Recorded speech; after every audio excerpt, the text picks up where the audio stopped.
The United States makes the UN work when it wants it to work. And that is exactly the way it should be, because the only question to the United States is what's in our national interest. My name is John, and the International Criminal Court is now in session. It is February 21st, 2025, and it's been a while since I last made a video. I think I took basically an entire week off because of, well, real-life situations, but also the fact that I decided to wait things out due to the fact that Donald Trump is currently beefing with Zelensky at this time. And as far as I know, things are not getting any better between the president and Zelensky himself. And as a result, there is a lot of optimism on the side of Russia, because if the United States decides for emotional reasons to no longer support Ukraine because they pissed off Donald Trump, it would likely lead to Ukraine getting cooked on the front. As far as I know, there was like some mineral deal that was proposed by Donald Trump himself. And then, as far as I know, Trump, like his team, not Trump himself, but like his team proper, went to Saudi Arabia in Riyadh and talked with the Russian government for the first time in a while. So they went to Riyadh, had a little, conversation about how things were going between their two countries, but also the situation in Ukraine. And it's because of those talks that a lot of people say that Donald Trump has betrayed Ukraine, he's selling them out to Russia, and that Russia is going to easily steamroll the Ukrainians in a matter of months, which I honestly don't know if I should really believe any of that just yet. And yeah, things are not looking good right now between the U.S. and Ukraine right now. Donald Trump called Zelensky a dictator, called on him to hold elections for the first time since 2019. The Ukrainians so far have refused to hold any said elections. And as far as I know, Elon Musk and J.D. Vance have taken sides with Donald Trump on the issue, along with a good chunk of the Republican Senate. And as a bonus, one of the biggest critics of Ukraine has just been confirmed to their position that they were nominated for in the U.S. government, which I am referring to Tulsi Gabbard. She is considered to be one of the biggest anti-Ukraine people under Donald Trump, and despite the establishment's best efforts, they were not able to stop her confirmation. Donald Trump basically seized control of the Republican Party overnight, pressured them like never before.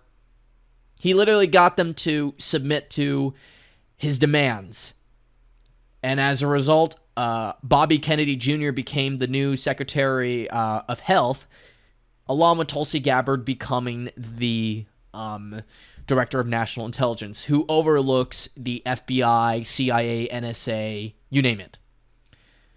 And a lot of people in the U.S. Establishment, especially NGOs and such, were all panicking over Gabbard's confirmation, because now they believe she's going to snitch out to Russia, or perhaps she's going to see support for these organizations altogether, and she'll feed Donald Trump information that they don't want her to feed Donald Trump with. And yeah, it's a complete mess right now between the U.S. government, the establishment, and Ukraine. And talking about all of it would be like its own video. You understand me? But yeah, things are not looking good right now between USA and Ukraine. And also, I forgot to mention that in a few days from now, in Germany, there's going to be national elections. I think it's the Bundestag, not the Reichstag, are going to hold elections.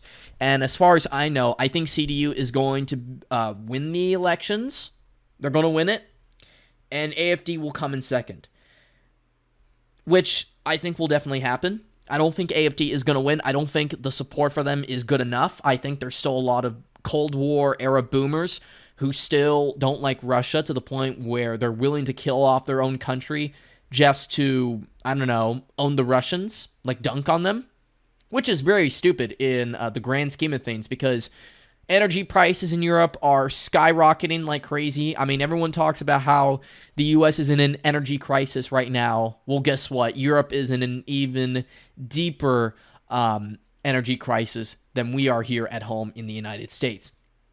It also doesn't help that the Baltic states, Lithuania, Estonia, and Latvia, have also announced jointly that they were no longer going to let in like Russian energy into their countries, like to power their countries up, which, by the way, I talked to like this Lithuanian dude who I've known for 4, 5, or 6 years by now.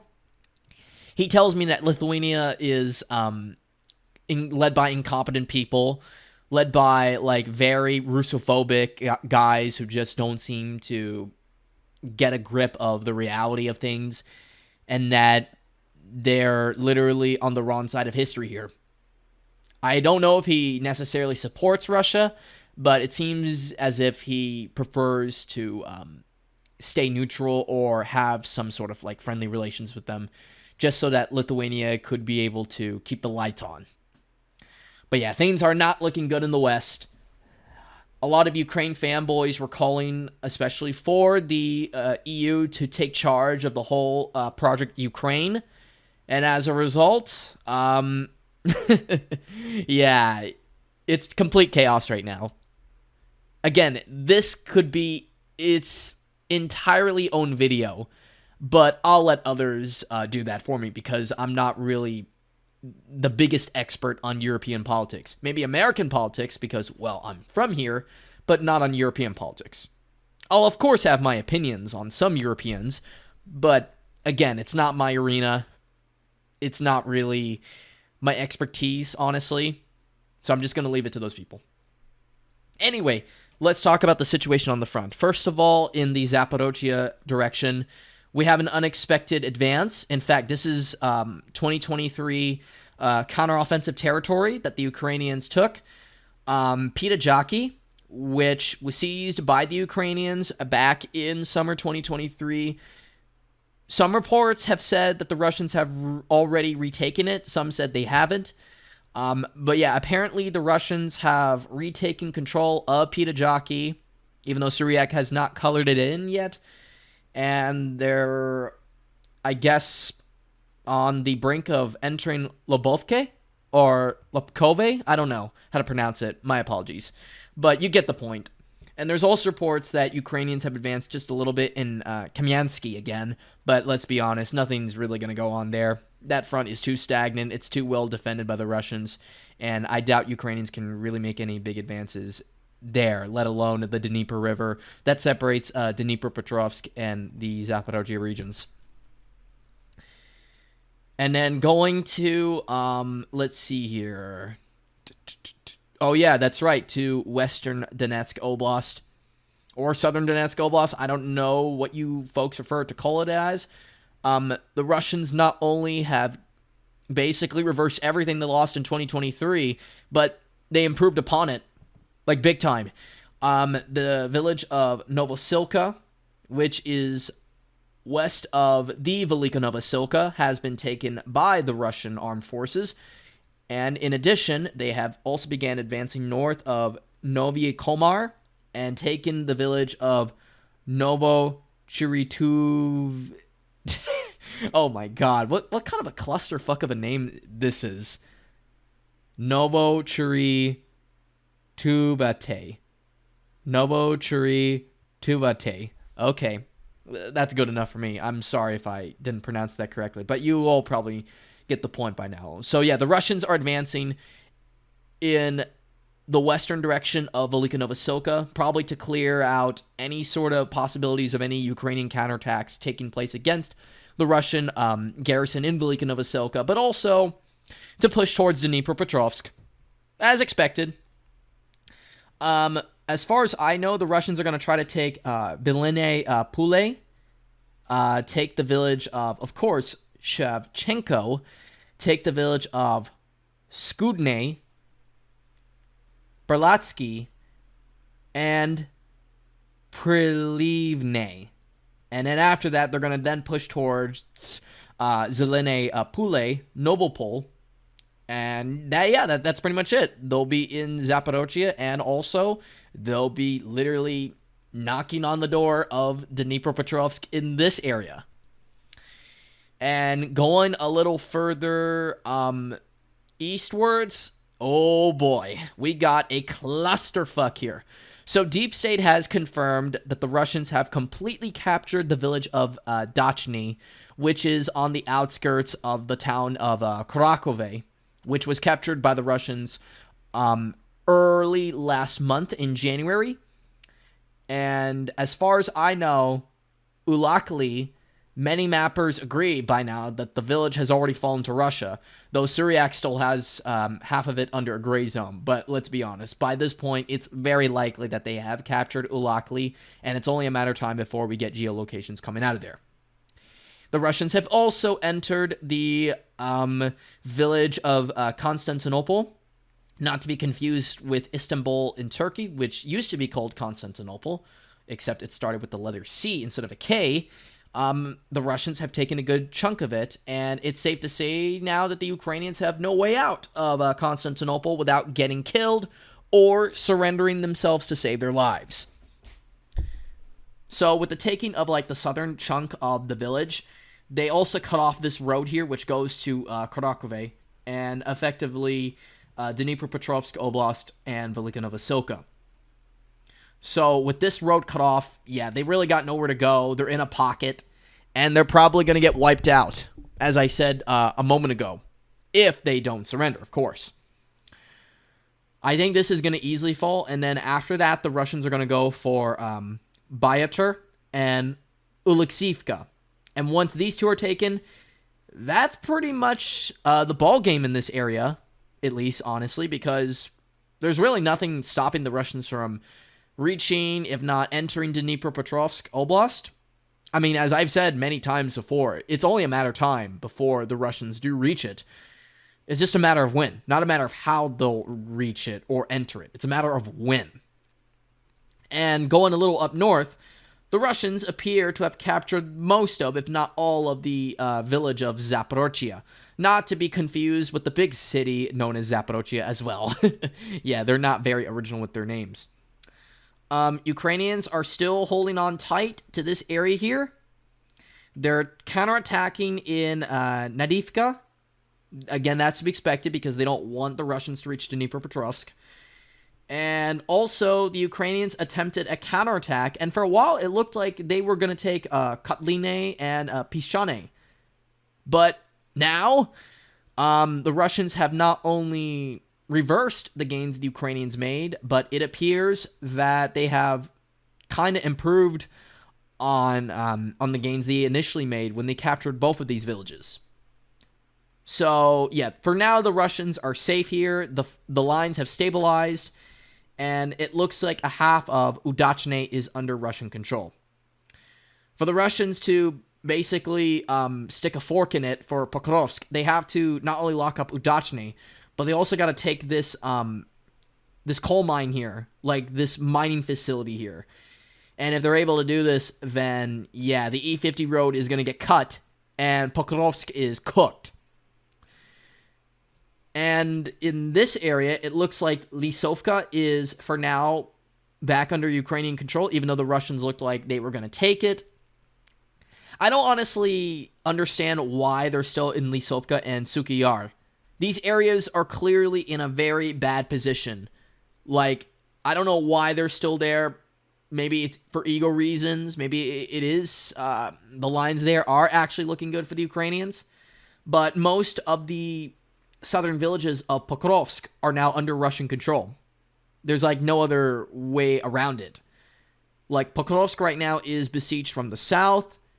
It's pretty much now cut off from the west because the Russians have basically turned this whole area into a gray zone.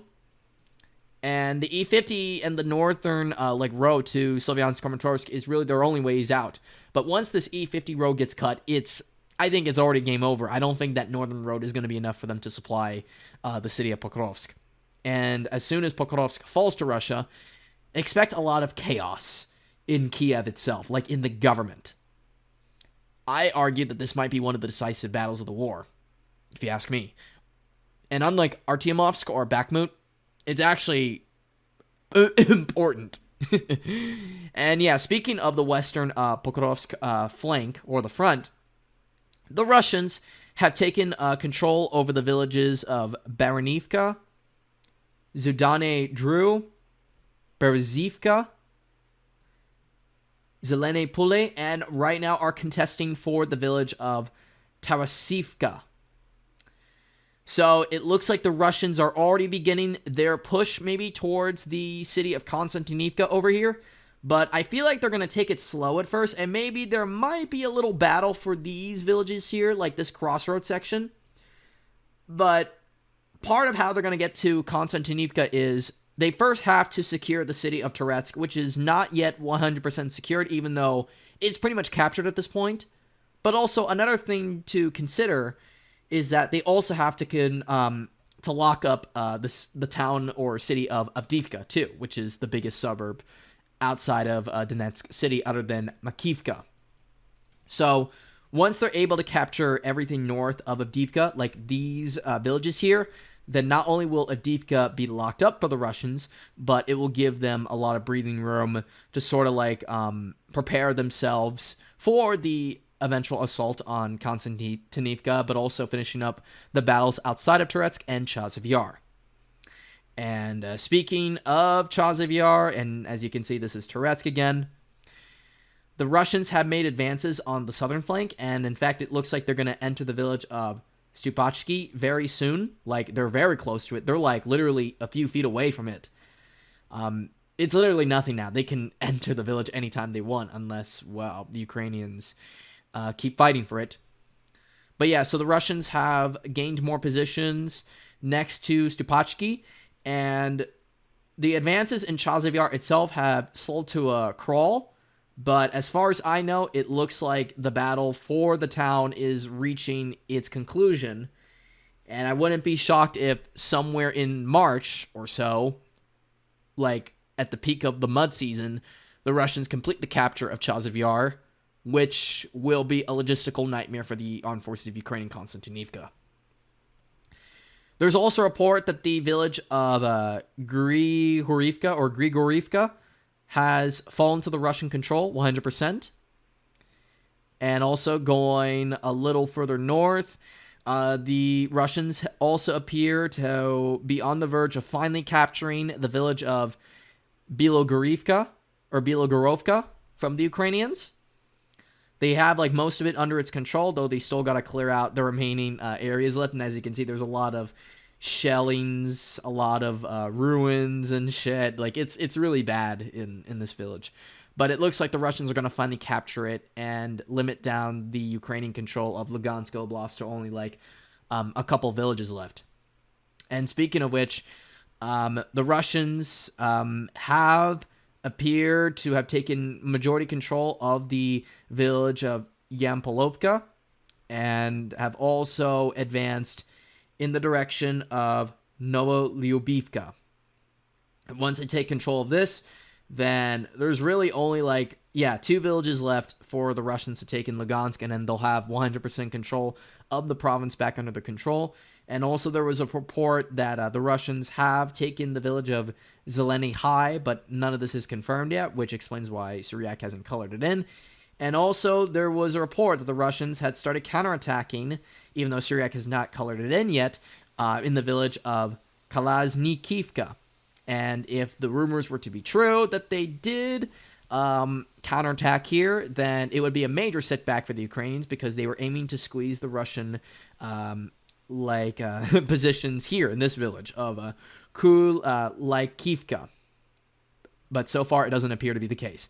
Ukrainians, for now, control the village of Zazarove, or Zarizove, But yeah, that's pretty much it. The Russians have also reportedly advanced near Stopova, Novoselivka, but that's pretty much it. They did gain some positions like in these areas here of the Kharkiv region, but that's pretty much it. And also Russians have reportedly made some gains in the village of Petropavlivka too. And then going a little up north, nothing really much has changed in the Kharkiv region, Kharkov region, whatever you want to call it. And yeah, there is also now reliable reports speculating that the Russians have taken control of half, if not majority, of the village of Topoli. And if this were to be true, that means the Russians are probably going to start a cross-border operation in the Kharkiv region very soon, which will lead to an absolute PR nightmare for the Zelensky government, because the 2022 Kharkiv offensive is considered to be one of their greatest achievements against the Russians so far in the war. And if the Russians were in any way were able to reverse the gains that they made in September 2022, it would not only bring them back to square one when they booted out the Russians from the Kharkiv region, but it would also raise questions to many people in the West that maybe Ukraine can't win the war. I mean, Trump and Vance are all saying right now that Ukraine is cooked, but none of them want to believe it. In Volchansk, there was a small Russian advance here, though there is a report of Ukrainian advances here in the south. But yeah, that's basically it. It's still the same old back and forth battles in the Kharkiv region, at least in the northern direction of it. I am expecting them to try another push for this area soon, like maybe once again somewhere in late spring to summer 2025, maybe like right after Victory Day in Russia. But I don't know. We'll see. Time will tell. And lastly, we got the Kursk region. So, as all of you know, Ukrainians tried to counterattack, and it flopped, like, hard. Like, they lost a lot of guys, and Russians have also retaken most of the positions they lost during this Kursk counteroffensive. And there is now a reliable report speculating that the Russians have not only taken back the village of Sever Kovo, but they are also entering the Sumy Oblast too in northern Ukraine. If this were to be true, this would be the second Russian entry into the Sumy region other than here, which is just outside of Kursk and the village of, Kursk Oblast that is, and the village of Grivo. But everyone's paying attention right now to this little area here, because if the reports are true that the Russians did enter the Sumy region in the villages of Novoinki and Basivka, if these reports are to be true, that means the Russians are going to try to cut off this road here, the R200 road, which goes into the Suja pocket. And I think, as far as I know, it looks like the Russians are going to launch maybe an operation in the Sumy Oblast that is somewhat similar to what we saw in the Kharkiv region, where Russians would launch a limited operation. Like, it wouldn't be a lot of territorial gains. Like, they would only, maybe take, I guess, this area just to ensure that the Ukrainians don't try another attack in Kursk again. Well, Oblast, that is not the city, because Ukrainians never got that close to Kursk city, but you all know this. And also, by cutting off this road here, it would trap a lot of Ukrainians that are still in this pocket. Like, it would create a massive nightmare for them. Like, they can't get out, except for maybe, I don't know, going through Guivo, but that alone is very difficult because there's no reliable roads here. Like, they're going to have to walk on their feet in order to get back to Ukraine. So, yeah. I wouldn't be shocked if a potential offensive on Sumy is bigger than we think it is, because there's a report speculating also that the Ukrainians are going to try to enter the Bryansk Oblast too, from the Chernigov region.